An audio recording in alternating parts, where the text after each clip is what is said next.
Luke chapter 22.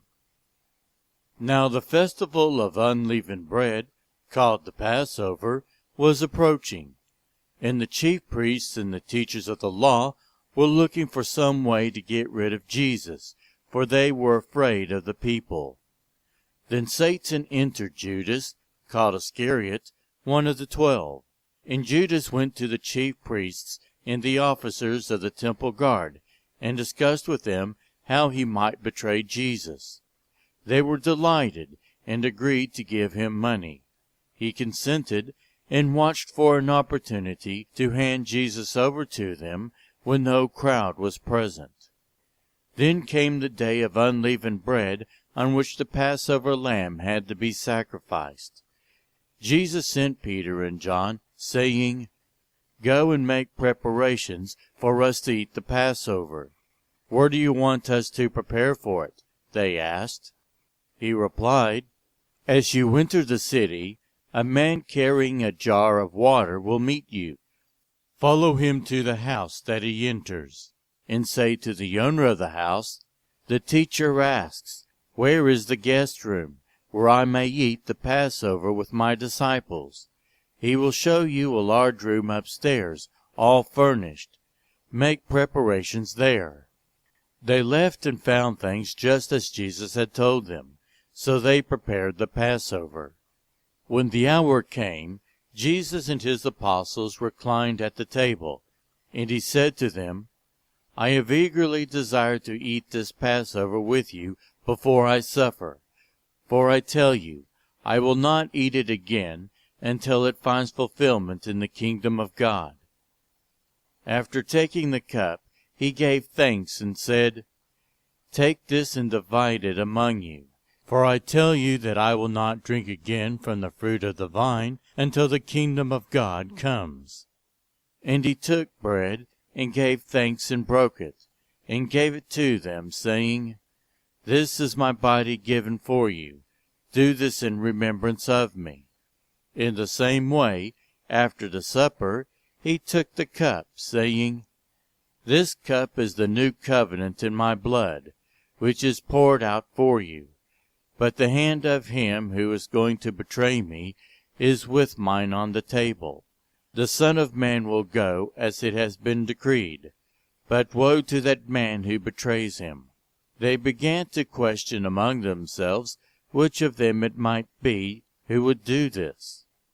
A dispute also arose among them as to which of them was considered to be greatest.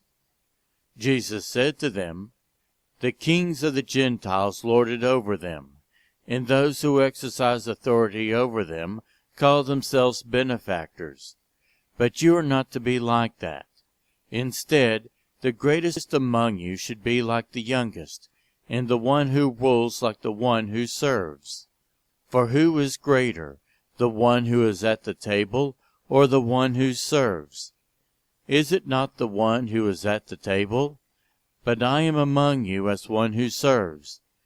You are those who have stood by me in my trials, and I confer on you a kingdom, just as my Father conferred one on me, so that you may eat and drink at my table in my kingdom, and sit on my thrones, judging the 12 tribes of Israel. Simon, Simon, Satan has asked to sift all of you as wheat, but I have prayed for you, Simon, that your faith may not fail, and when you have turned back, strengthen your brothers." But he replied, "Lord, I am ready to go with you to prison and to death." Jesus answered, "I tell you, Peter, before the rooster crows today, you will deny 3 times that you know me." Then Jesus asked him, "When I sent you without purse, bag, or sandals, did you lack anything?" "Nothing," they answered. He said to them, "But now if you have a purse, take it, and also a bag. And if you don't have a sword, sell your cloak and buy one. It is written, 'And he was numbered with the transgressors.' And I tell you that this must be fulfilled in me. Yes, what is written about me is reaching fulfillment." The disciples said, "See, Lord, here are 2 swords." "That's enough," he replied. Jesus went out as usual to the Mount of Olives, and his disciples followed him. On reaching the place, he said to them, "Pray that you will not fall into temptation." He withdrew about a stone's throw beyond them, knelt down, and prayed, "Father, if you are willing, take this cup from me. Yet not my will, but yours be done." An angel from heaven appeared to him and strengthened him. And being in anguish, he prayed more earnestly, and his sweat was like drops of blood falling to the ground. When he rose from prayer and went back to the disciples, he found them asleep, exhausted from sorrow. "Why are you sleeping?" he asked them.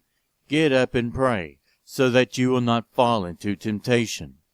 While he was still speaking, a crowd came up, and the man who was called Jesus, one of the 12, was leading them.